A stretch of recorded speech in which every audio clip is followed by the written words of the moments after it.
안녕하세요. 얼마 전 기가 막힌 일로 이혼하고 이렇게 글을 쓰게 된 30대 후반의 돌싱이에요. 저의 결혼 생활은 생각보다 짧았고 그걸 지금도 천만다행이라고 생각하고 있어요. 저는 남편과 결혼한 지 4년 만에 이혼을 하게 됐어요.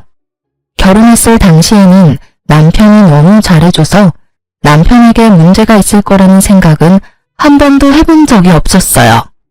제 앞에서는 완벽한 남자친구였으니까요.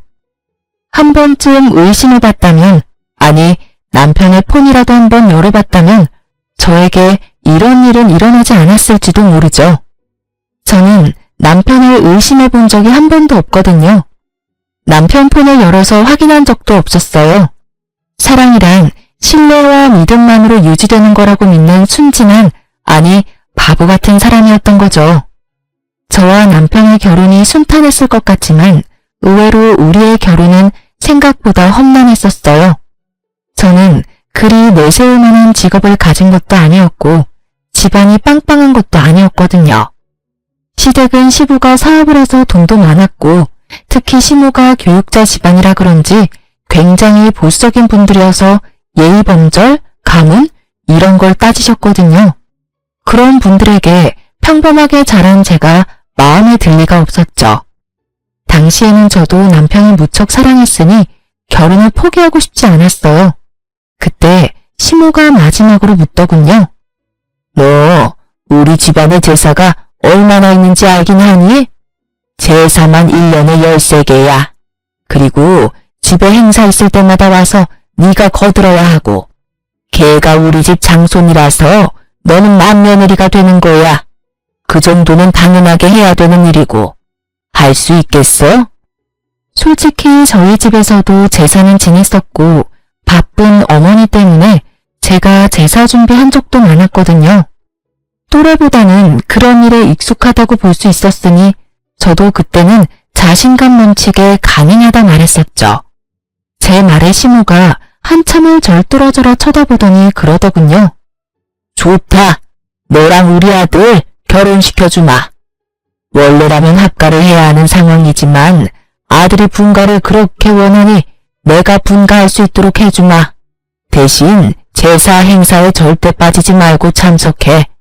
네가 물 판다고 생각하면 나는 둘 가차없이 이혼시켜버릴 거야.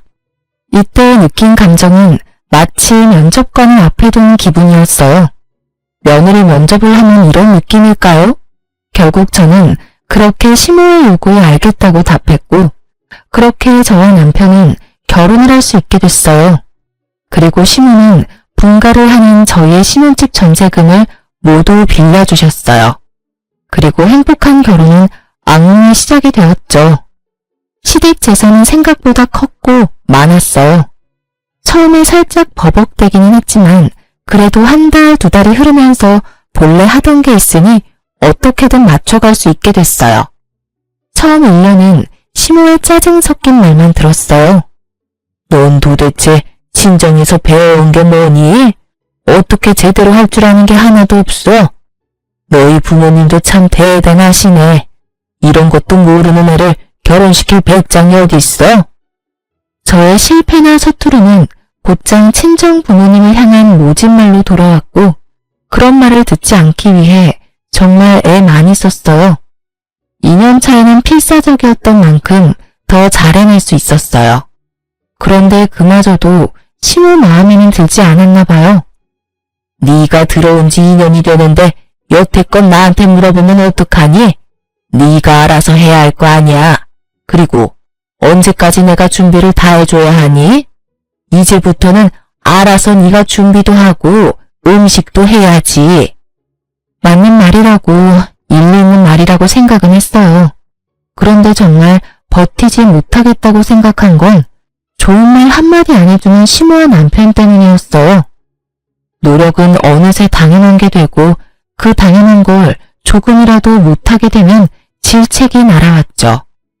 이 시기에 저는 채찍질만 당하는 말 같은 존재였어요.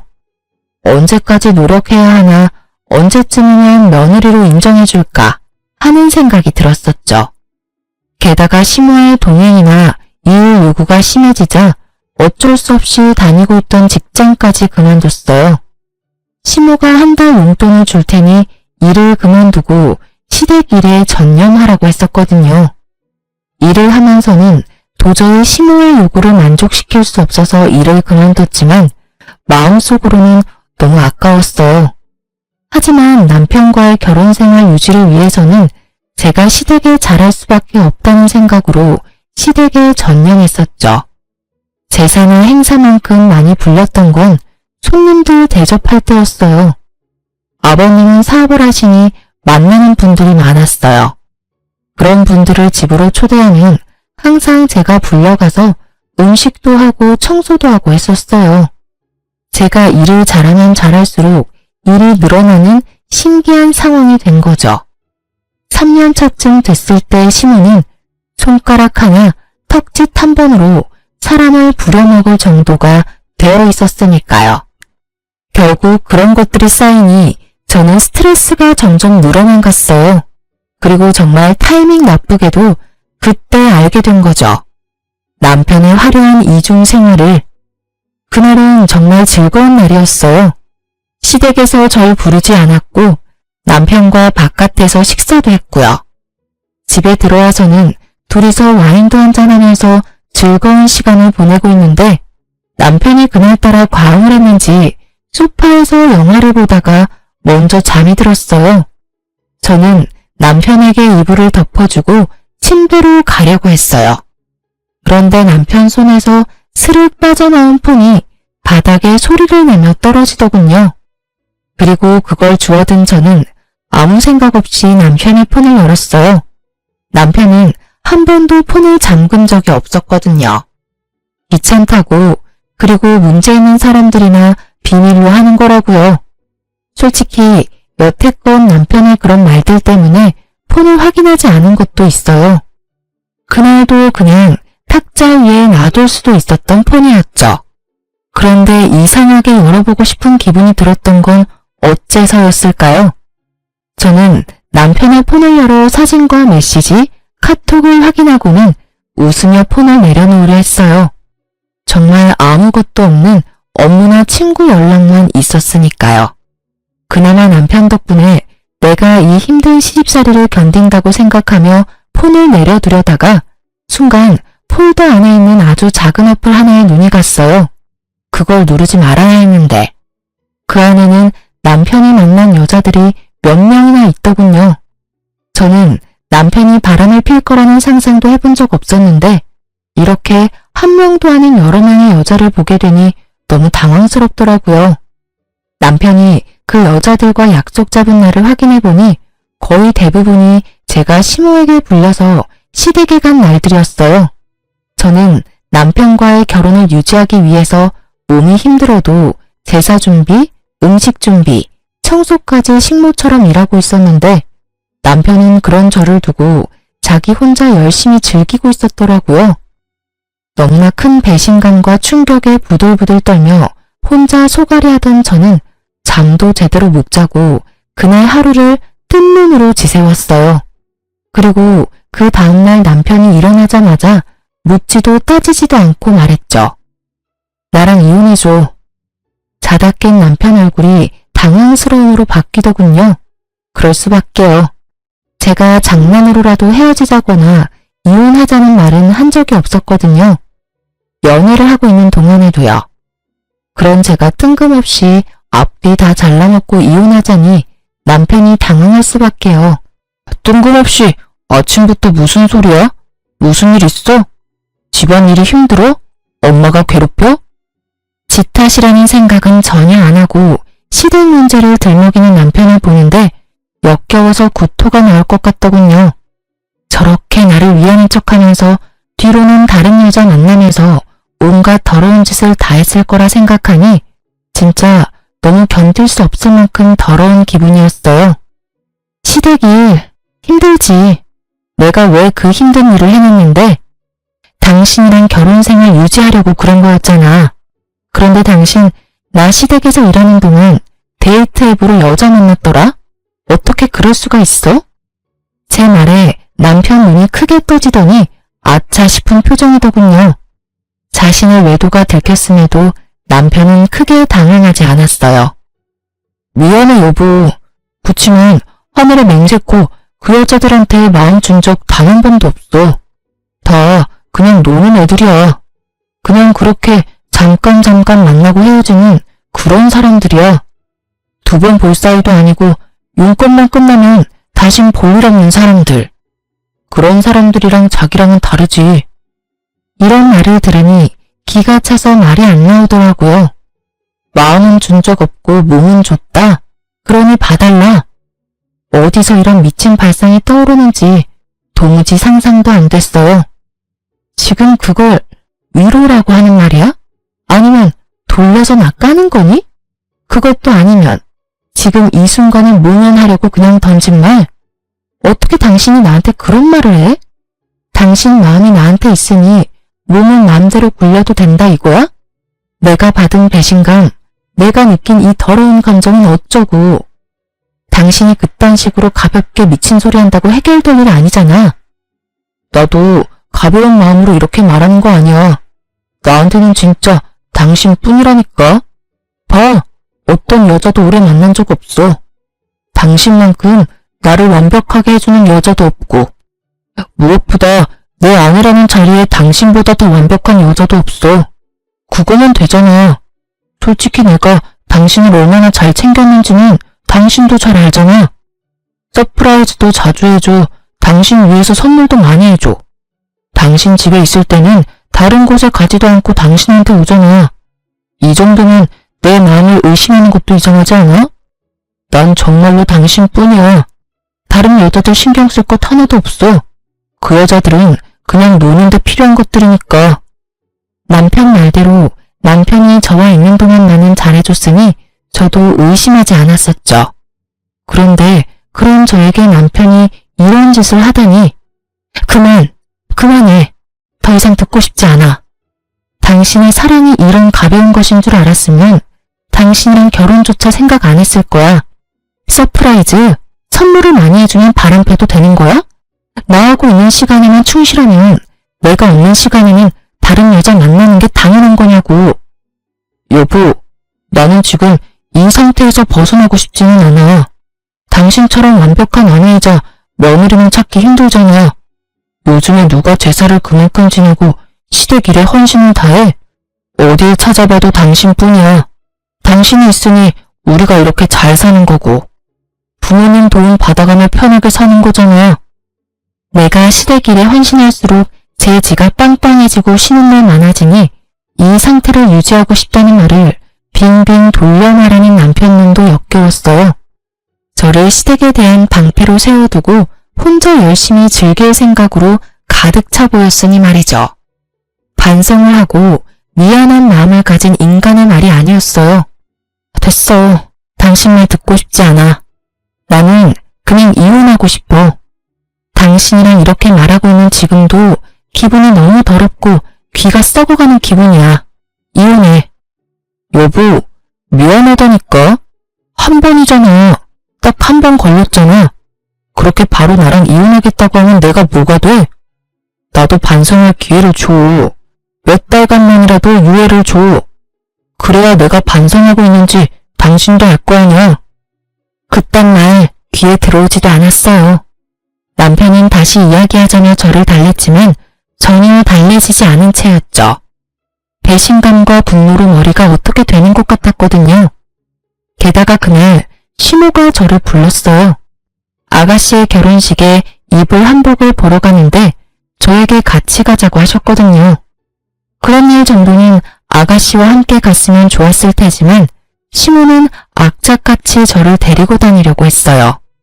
결국 불러가서 시모의 비서 노릇을 하다가 시댁으로 돌아왔어요. 마음이 안 좋으니 내내 한숨만 나왔고 그 모습을 보던 시모가 제게 한마디 하더라고요. 오늘따라 한숨을 왜 그렇게 쉬어? 너 한숨 한 번 쉴 때마다 복이 얼마나 날아가는지 모르니? 네 복 날아가는 건 상관없지만 내 아들 복 날아가는 건 싫은데? 그게... 말해봐. 무슨 일이야? 돈이 모자라? 설마 나 따라다니는 게 힘들어서 그러니? 마지막은 좀 그럴듯하다고 생각하며 저는 시모에게 사실대로 말했어요. 사실은 그이가 바람을 폈어요. 인터넷으로 여자 만나는 걸로. 뭐? 시모의 얼굴이 귀신같이 변하더군요. 시모는 교사를 했었던 터라 그런 일을 무척 싫어하셨어요. 시모가 완전 화내면서 남편을 불렀어요. 불려온 남편이 눈빛으로 제 탓을 하길래 저는 눈을 피했어요.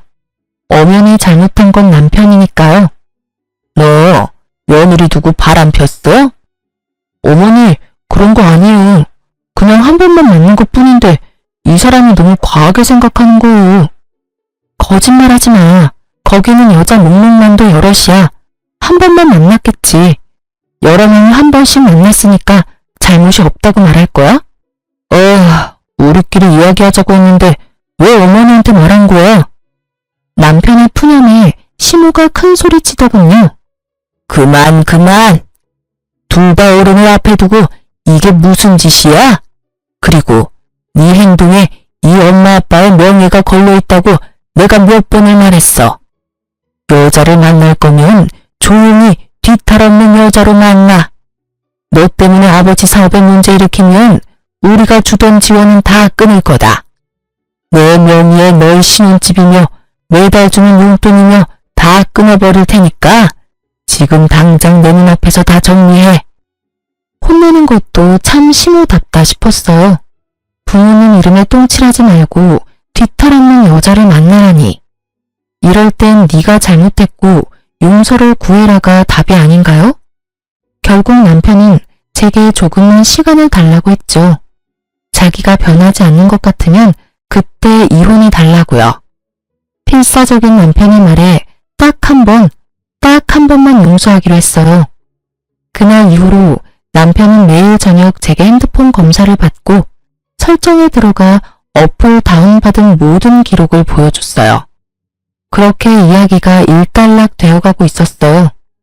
정말로 남편은 바람을 피지 않았고 집과 회사, 시댁을 드나들며 제 눈앞에 있으려 노력했죠. 하지만 한 번 깨진 병은 붙인다 한들 원상복구되는 건 아니더라고요. 여전히 저는 남편에 대한 의심을 거두지 못했고 완벽한 남편의 모습에도 빈틈을 찾게 됐죠. 그렇게 3개월 정도 지난 어느 날 남편의 바람보다 더 큰 일이 생겼어요. 그날은 큰 제사를 끝낸 다음이었는데 시모가 저한테 앉으라며 할 말이 있다고 하더군요. 남편과 둘이 그 앞에 있으니 시모가 저에게 운을 떼더군요. 네 시아버지 1년 전에 다쳐서 병원 신세 진 거 기억하니? 네, 어머님. 고관절 골절로 입원하셨다가 지금은 집에 계시잖아요. 그래, 지금 집에서 지내는데 점점 몸이 좋아져야 할 사람이 점점 안 좋아지고 있어. 거동을 못하는 건 아니지만 거동을 할 때 도움이 많이 필요하지. 여태 나랑 네 신우가 움직이는 거 도와줬는데 이제는 네 신우도 결혼하고 나면 여기 못 올 거고 나도 늙어서 힘을 못 쓰니 네가 들어와서 네 시아버지 수발을 좀 들었으면 좋겠구나. 저는 너무 당황했어요. 갑작스러운 합가 이야기에다가 시부 수발까지 들라는 말에 정신이 없었죠. 솔직히 그 집안의 제사와 행사만 도맡아 해도 일이 힘들고 바쁜데 그 와중에 아픈 시부 수발까지 지금의 스트레스보다 몇 배나 더 힘들어질 게 불보듯 뻔했어요. 시모는 언제 어디서나 저의 행동과 말을 관찰하고 검사할 테고 남편은 남편대로 이 집에 들어오면 다시 밖으로 놔둘 게 분명했죠. 어머님, 아버님 상태가 안 좋아지신 거면 병원을 다시 가보셔야 되지 않을까요?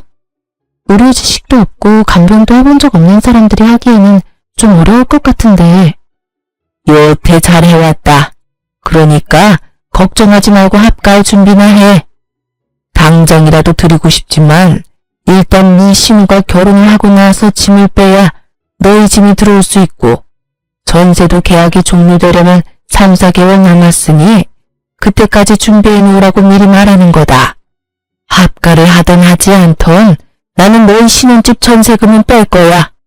이건 선택이 아니고 확정사항이니 그렇게 알고 정리해라. 완전 통보였어요. 마치 해고를 하는 것처럼 칼처럼 자르는 말투였죠. 남편이 심오하게 말했어요. 갑자기 합가를 하자고 하면 어떡해요. 솔직히 합가하는 게 쉬운 일도 아니고 직장이랑 거리가 있어서 여기 들어오는 것도 쉬운 일 아니라고요. 차가 없으면 대중교통을 타고 다니면 되고 없으면 자전거라도 사서 끌고 다녀. 이 직장에서 우리 집까지 편도로 30분밖에 안 걸리잖아. 이 큰 도시에 살면서 출퇴근 왕복으로 1시간이면 오히려 짧은 시간 아니니? 어디서 말도 안 되는 말을 하고 있어. 너 그렇게 집에 들어오는 게 싫은 거야? 그런 게 아니라 거기에 이미 자리를 잡았는데 갑자기 들어오라니까 그런 거죠. 그럼 집에 들어가면 뭐 해줄 건데요? 남편은 벌써부터 합가하고 자기에게 떨어질 콩고물부터 생각하고 있더군요. 우리 신혼집 전세자금 좀 나눠줄 거예요? 너 하는 거 봐서 잘하면 주고 잘못하면 줬던 것도 뺏을 거다. 그리고 매달 지원하던 건 그대로 줄 거야. 너희는 더 좋은 거 아니니? 돈 내던 거 안 나가고 받는 돈은 그대로 잡니? 그리고 우리 죽으면 이 집 너희한테 그대로 상속될 거고 도대체 왜 싫은 건지 모르겠구나. 시모의 말은 구구절절 맞았어요. 하지만 거기에는 중요한 게 빠져 있었죠. 그 집에 들어갔을 때 제게 주어질 일의 크기요. 지금보다 더 많은 일을 도맡을 것이 뻔했기에 저의 마음속으로는 거의 울고 있었어요. 아무리 봐도 이 상황을 타개할 방법이 없어 보였거든요. 그렇게 저는 시댁에서 나와 집으로 가며 생각에 잠겼어요. 이 일을 어찌해야 할까 남편과 상의해볼까 싶었지만 남편은 이미 들어가기로 마음을 굳힌 듯 보였어요. 전세금이 탐나서 그랬겠죠. 저는 그날부터 어떻게 시모의 합가를 거절할까 하고 생각하기 시작했어요. 좋은 방법이 떠오르지 않던 그때 남편이 다시 다른 여자를 만나는 걸 목격했어요. 이번에는 공교롭게도 제가 직접 보게 된 거였죠. 남편과 밖에서 식사를 하고 남편은 약속이 있어서 그대로 시내에 있기로 했고 저는 집으로 돌아왔어요. 그런데 돌아오던 도중에 남편이 제 핸드백에 지갑을 넣어놓은 걸 깜빡해서 남편에게 갖다 주려고 다시 남편이 있던 곳으로 갔거든요. 그때 보게 됐어요. 상간녀를 말이죠. 두 사람이 팔짱 끼고 걸어가는데 한두 번 만난 느낌이 아니었어요. 저번처럼 일회성인가 싶었는데 전혀 아니었어요. 그 친밀감이 생각 이상이라서 제 쪽이 더 당황했어요.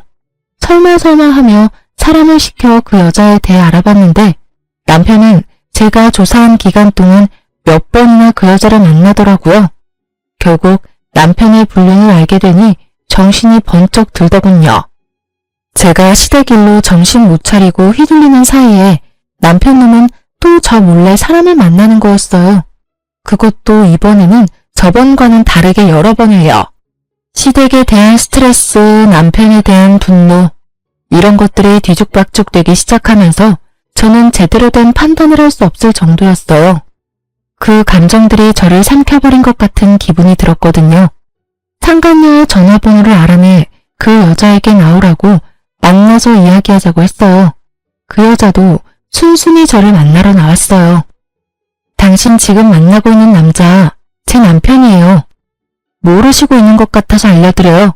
이대로 만나면 두 사람 불륜이고 당신 상간녀 되는 거예요. 제가 왜 헤어져요? 뭔가 착각하고 있는 것 같은데 그 사람 나 좋아서 만나는 거예요. 저도 그 사람 좋아서 만나는 거고요. 그러면 좋아하지 않는 사람은 정리해야 하는 게 맞는 거 아닌가요? 그렇지 않아도 그 사람이 와이프 곧 정리하겠다고 했어요. 전 그 이야기만 믿고 있어요. 당신이 하는 말 들을 필요 없을 것 같은데요? 이보세요.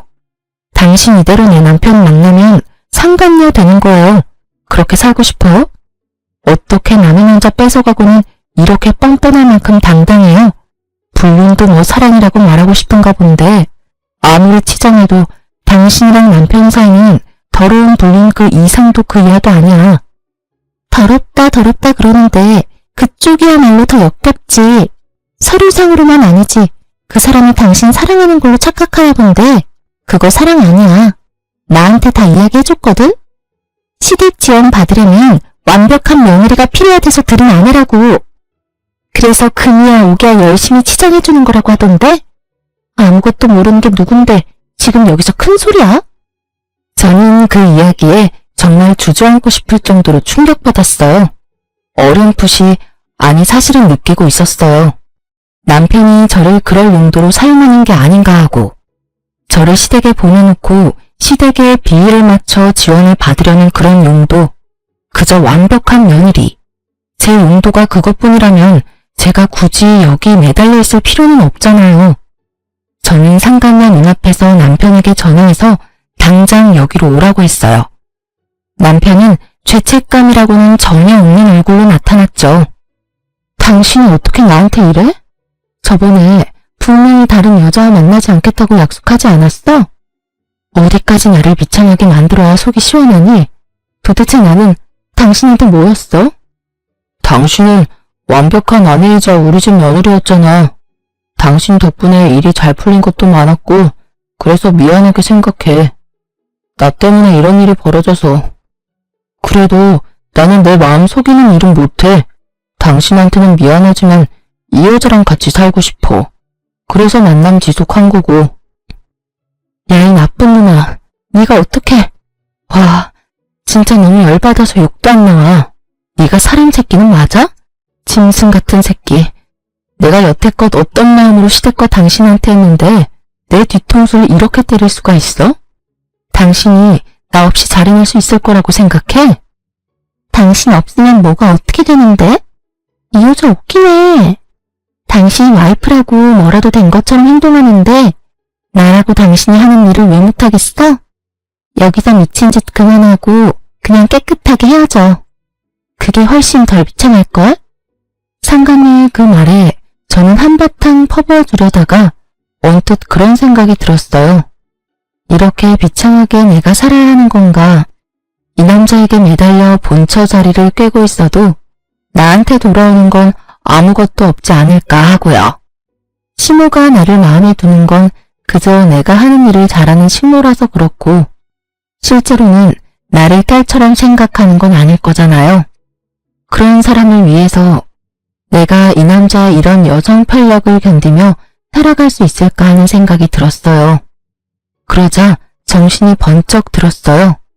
이대로 이 남자를 내게 돌려놔도 내게 남아있는 건 합가해서 시집살이 당하며 남편의 바람을 손 놓고 바라보는 것뿐이잖아요.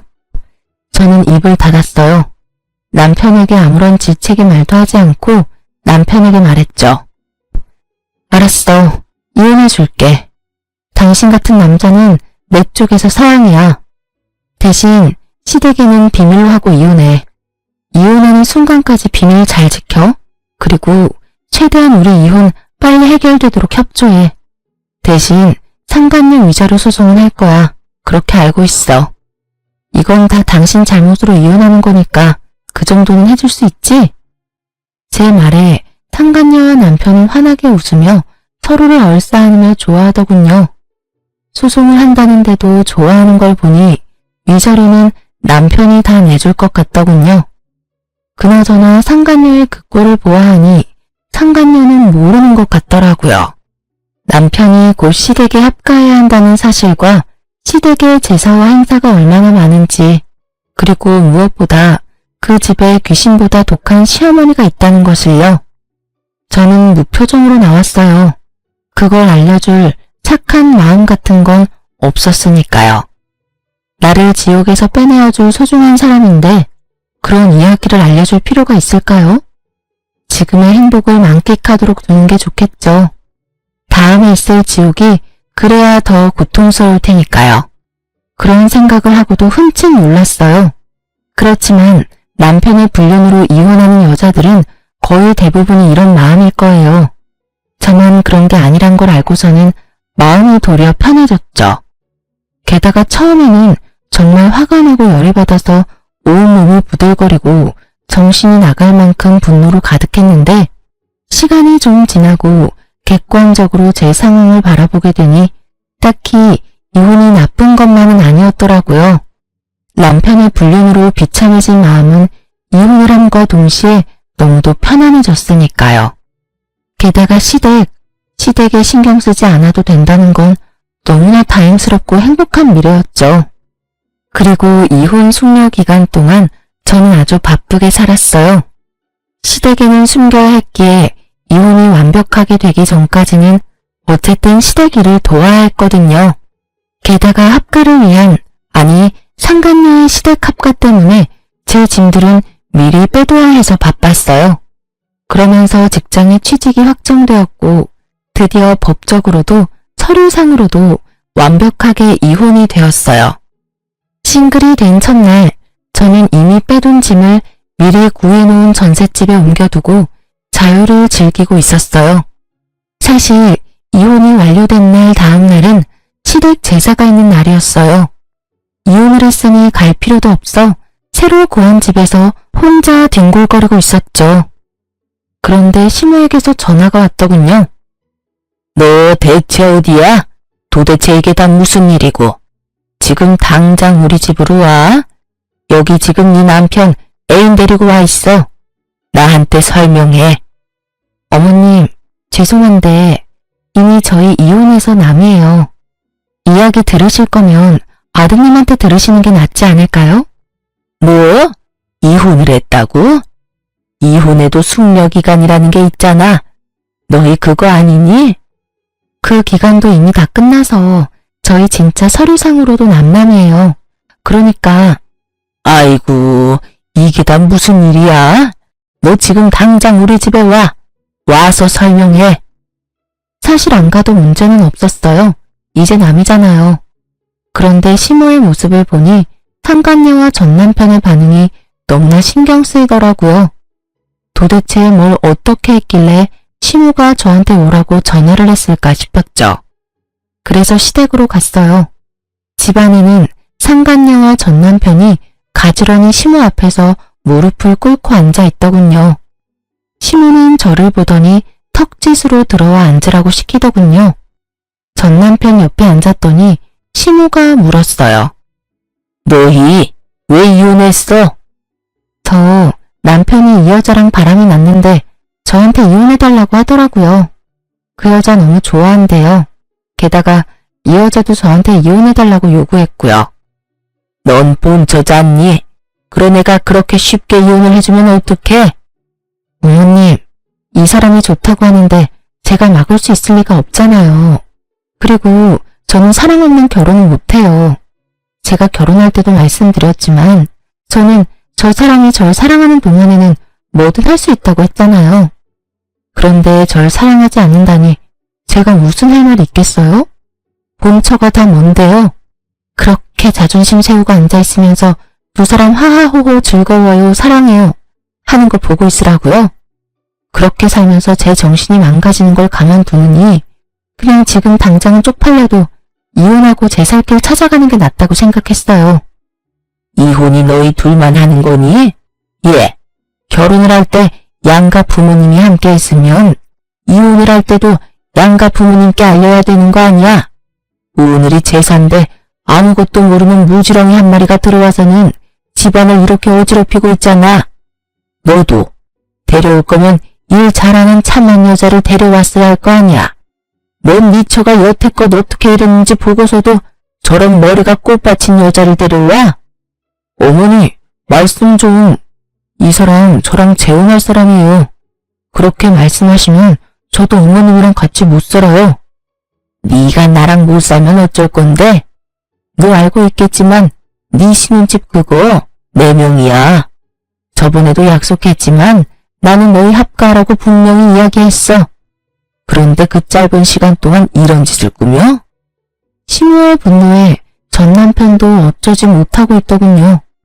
상간녀 앞이라 꼴불견인 모습은 보이고 싶지 않은 듯 했지만 시모의 말을 거스를 수는 없었어요.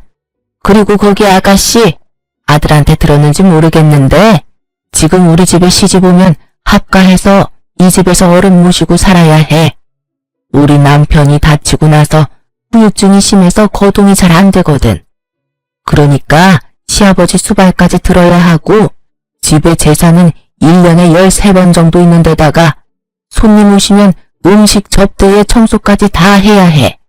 너 할 수 있겠니? 할 수 있으면 아들이랑 결혼 허락해 줄게. 근데 하기로 했으면 일단 잘해야 하는 건 알지? 난 일 못하는 사람은 용납 못해. 시무의 말에 상간녀 얼굴이 하얗게 질리며 전 남편에게 이야기하더군요. 난 그런 이야기 들은 적 없어. 설마 당신 나 속인 거야? 나는 당연히 그 집에서 우리 둘만 살 줄 알았어. 게다가 제 사람이... 내가 이야기했잖아. 합가 이야기는 안 했지만 제사 지내는 거랑 시댁 일 돕는 건 저번에 너도 다 할 수 있다며? 전 와이프가 다 하던 건데 그걸 당신이 못할 리도 없고, 당신이라면 잘할 수 있을 것 같아서 별말 안 한 거라고. 그래, 제사나 음식은 내가 할 수 있다고 쳐. 근데 아픈 어른 수발까지 드는 건 나한테 말 없었잖아. 게다가 합가라니. 그 이야기가 제일 중요한데 하지도 않고. 난 절대 합가는 안 돼. 어머니, 이렇다는데 좀 봐주세요. 제사며 음식 돕는 건 다 할 수 있다잖아요. 저도 아직 합가는 하고 싶은 마음이 없고, 솔직히 사람 쓰면 될 일을 어머니가 어거지로 하고 있으니까 이런 일이 벌어지는 거잖아요. 이 사람 생각해서라도 사람을 쓰던지 요양원을 보내는 게 맞잖아요. 저는 묘한 배신감에 휩싸였어요. 제가 고생하는 걸 다 보고 느꼈으면서도 저와는 결혼 기간 중에는 시모에게 아무 말 없었던 전 남편에게 이미 지난 일이었지만 배신감을 느꼈죠. 시모는 자신에게 대드는 전 남편을 보더니 무척 엄한 얼굴로 말했어요. 합가하기 싫으면 따로 나가 살아. 너희 돈으로. 나는 절대로 분가에는 돈 못 대준다. 그리고 합가해서 살지 않으면 너희한테 지원하던 것도 다 끊을 거고 상속도 없을 줄 알아. 네가 믿지 못할 수도 있을 것 같으니 일단 네가 쓰는 카드부터 정지하마.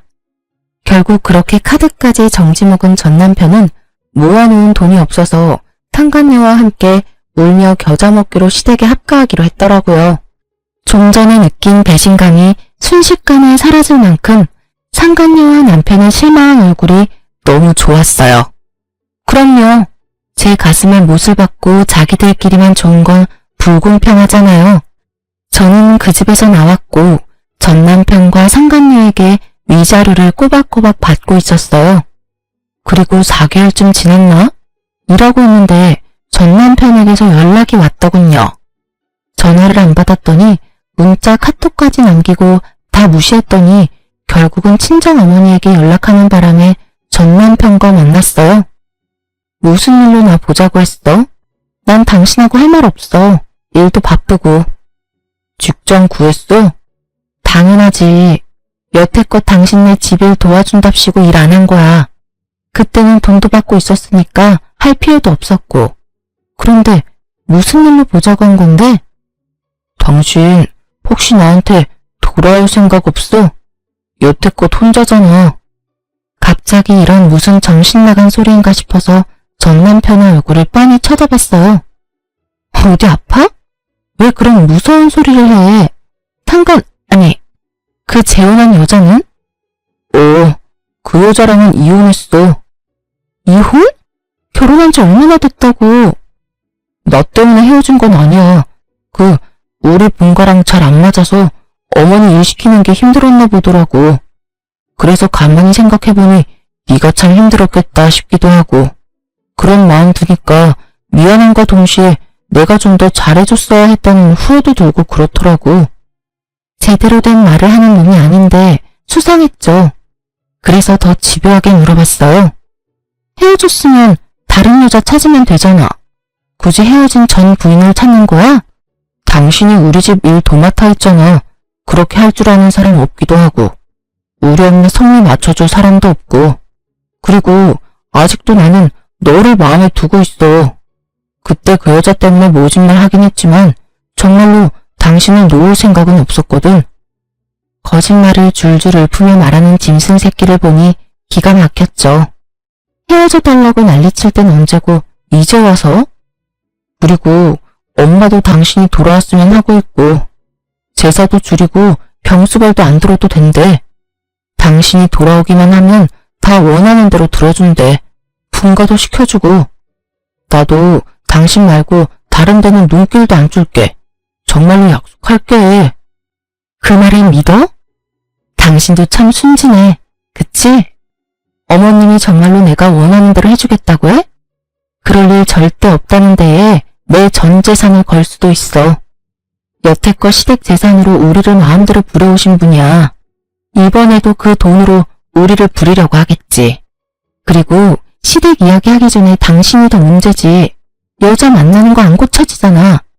데이트 앱으로 여자 만나던 것도 상간녀 만나던 것도 안 하겠다며 약속해놓고 약속 무시한 채 만난 거잖아.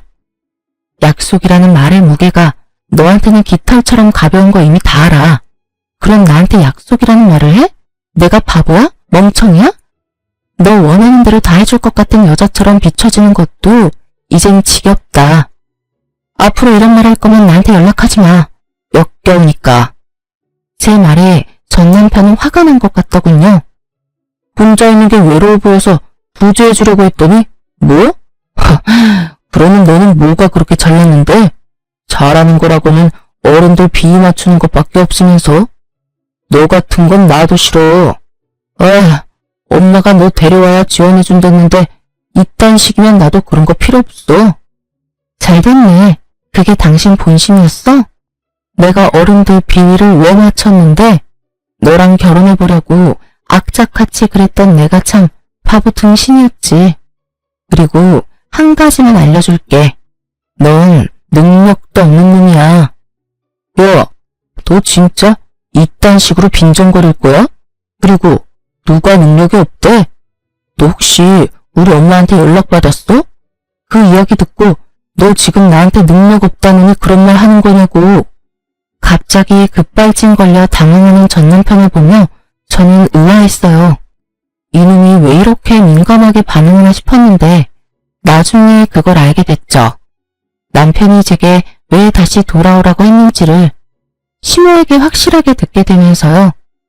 전 남편이 화내고 간 날 저녁에 시모가 연락이 왔었거든요. 그래, 아들 만났니? 이야기는 잘했어? 어때? 다시 돌아올 생각 있어? 나도 양보 많이 하는 거야. 예전처럼 지내게 해줄 테니까 돌아와. 너도 이혼녀 되는 거 싫잖아. 그 이야기는 없던 걸로 하기로 했어요. 그 사람이 저한테 엄청 화내고 갔거든요. 능력이 없다는 말이 그렇게 싫었나 봐요. 뭐? 아무리 애가 발기부전이라도 그런 말을 하면 어떡하니? 넌 섬세함이라고는 눈 씻고 찾아봐도 없어. 안 그래도 그것 때문에 지금 애가 속상해서 난린데.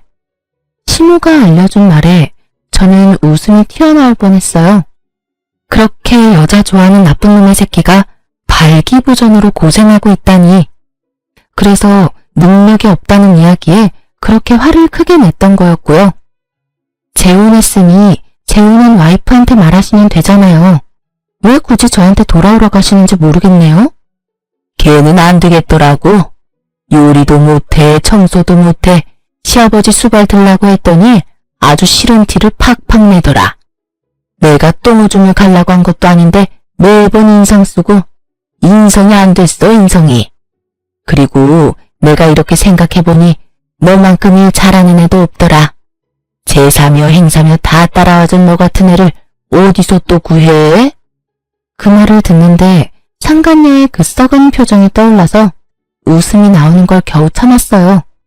그러게, 상황을 잘 알고 유부남을 꼬셨어야죠. 하긴 어찌 보면 저한테는 귀인이긴 하죠. 그 일을 당할 뻔한 저를 자진해서 구해줬으니까요. 그렇죠. 제가 그렇게 열심히 한 건 남편이랑 결혼을 유지하기 위해서였는데 남편이 제가 싫다면 어쩔 수 없잖아요. 그러니까 어머님이 포기하세요. 그 사람은 이미 저한테서 마음 떴거든요. 아니야, 얘. 그런 말 마라. 우리 애 아직도 너 좋아해. 그런데 말을 못하는 것뿐이야. 자기 처지가 지금 그 모양이다. 그러니까요. 전 남편이 그 모양이면 더더욱 재결합은 어려울 것 같고요. 저도 애는 가지고 싶거든요. 저한테 말하는 것보다는 다른 며느리를 맞이하시는 게 더 나을 것 같네요. 하긴 남편 꼴이 그 모양이라 재혼이 가능하겠냐마는 시댁 재력이면 원하는 며느리 구하는 게 힘든 일은 아닐 테니까요. 그렇게 말하고 저는 시모의 전화를 끊어버렸어요. 그리고 나중에 전 남편이 상간녀와 헤어지게 된 진짜 이유를 알게 됐어요. 저에게 했던 거랑 똑같이 했더라고요. 시댁 일 하도록 만들어 놓고 본인은 나가서 또 데이트 앱으로 여자 만나고 돌아다녔더라고요. 그걸 그 상간녀가 알게 되고 여자가 빡 돌아서 전 남편에게 이혼을 요구했다고 하고요. 이래서 재버릇 걔 못 준다는 말이 생겼나 봐요. 저한테 했던 거 그대로 상간녀에게 했으면서 이제 와서 또 저한테 돌아오겠다니. 돌아가기라도 하면 또 똑같은 짓거리 할 것 뻔히 하는데 제가 그 아수라장으로 제 발로 들어갈 리가 있겠냐고요. 제가 전 남편에 대한 사랑의 마음이 조금이라도 남아있었다면 모를까. 고운 정도 미운 정도 다 떨어져 버린 지금 저한테 뭘 바란 건지. 게다가 본인 몸 상태가 저 모양 저 꼴이 돼서 저한테 돌아오라 하는 건 미친놈이 아닌 이상 생각조차 않을 일이잖아요. 무릎을 꿇고 손이 발이 되도록 빌어도 받아줄 확률 0%인데 무슨 근거 없는 자신감으로 그런 말을 짓거린 건지 생각할수록 답 없는 놈이더라고요. 그 이후로 전 시모는 미련이 났는지 간간히 연락해왔지만 저는 모든 연락을 차단했고 더 이상 연락은 오지 않았어요. 그리고 전 남편은 더 꼴사납게 됐죠. 그 나이에 돈 없어서 부모에게서 독립도 못하고 그 몸 때문에 여자도 못 만나고 이혼을 2번이나 하는 바람에 시모에게 혼나서 눈치만 보는 불쌍한 남자가 됐죠. 상간녀도 지금쯤 후회 열심히 하고 있을 거예요. 전 남편과 결혼할 때 상간녀는 초혼이었거든요. 첫 결혼을 호되게 당하고 스트레스 받다가 저에게 당했던 그대로 당하고 헤어지게 되었으니 자기가 뿌린 대로 열심히 거둔 거니 할 말은 없겠죠. 이혼 후에 저는 결혼 전으로 돌아간 기분이에요. 그리고 지금은 뭐든 제 마음대로 할 수 있으니까요. 글을 쓰면서 그때 일을 떠올리니 여전히 기분이 더럽네요. 그렇지만 이제는 다 지난 일이고 남들에게 허심탄회하게 이야기하고 나니 속이 시원해요. 이 사연을 다 들은 여러분도 제가 많이 답답하게 느껴지셨겠죠? 하지만 그땐 저도 시모의 경제력이 제 가정에 도움이 된다면 그 정도 노력은 할 수 있다고 생각했었죠. 지나고 나선 얼마나 바보 같은 생각이었는지 알게 되었고요. 저는 제 가정을 지키기 위해 부단히 노력했는데 시원하게 제 뒤통수나 쳐버린 전 남편에게 하늘도 노해서 천벌을 내렸나 싶더라고요. 영원히 그놈은 죽기 전까지 평생 고통받았으면 좋겠어요. 그리고 마지막으로 이렇게 서투른 사연을 읽어주셔서 무척 감사합니다. 오늘도 좋은 하루 되시길 바랍니다.